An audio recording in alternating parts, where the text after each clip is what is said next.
So we have something called the continuity test that we're going to use quite often, and the continuity test has 3 parts to it.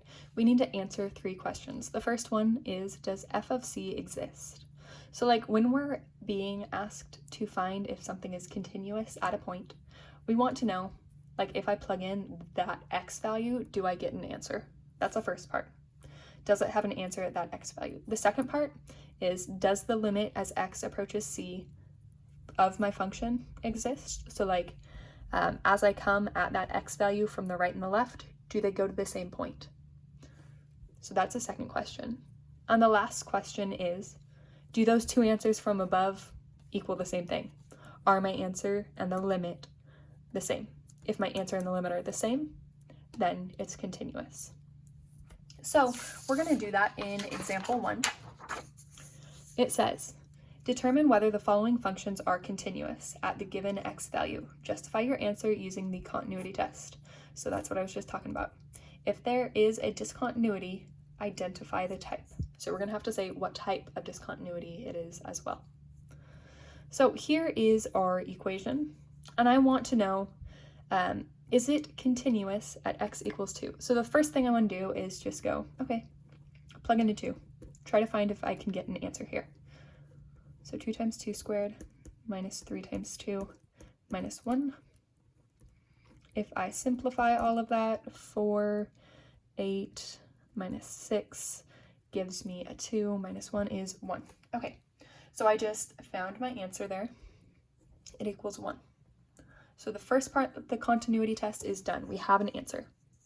The next part, I need to figure out if I have a limit. Now, if I'm not using a graph, it's a little bit harder. Like they don't just want us to say yeah or no for the limit and what it is. We actually need to do it using a table of numbers. And when we're trying to find the limit using a table of numbers, we always want to put the x value we're approaching in the very center. So this top row is going to be my x values. This bottom row is going to be my y values. And I don't care exactly what this number is. That's why there's a question mark there. I'm never going to fill in this box. You know what? I'll just color it in so I can't fill it in. Then I'm going to go 0.1 above it and 0.1 below it. Okay, so this is going to be 1.9 and 2.1. And then I'm going to go 0.01 above and below it. So 1.99 and 2.01. And then I'm going to go 0.001 above and below that value. So 1.999 and 2.001. So these are the x values I'm going to pick. We're always going to do this thing where I go 0.1, 0.01, and 0.001 away from my x value. Then I want to figure out what happens when I get closer and closer from the left and from the right to 2 exactly for an x value. So you're going to go ahead and, if you're using Desmos, that works, or you can use your graphing calculator if you have one. You're going to type in the equation. When you type in the equation, do it the way so you write like f of x instead of y.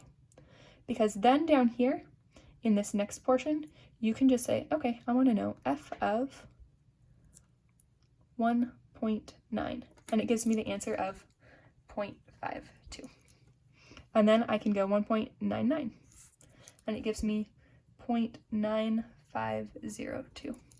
And then I can go 1.999, and it gives me an answer of 0.995002.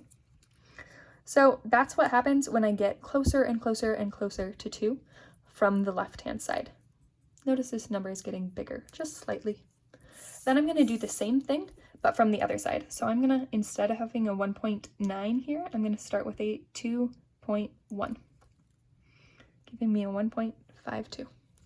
And then 2.01 gives me a 1.052. And then 2.001 gives me a 1.005002. So as you can see, as we come at an x value of 2 from the right and from the left, all of these numbers are getting closer to 1. So we can say the limit as x approaches 2 for f of x equals 1, because my y values are getting closer to 1. So our limit exists. Then the last part of this is my answer and the limit the same?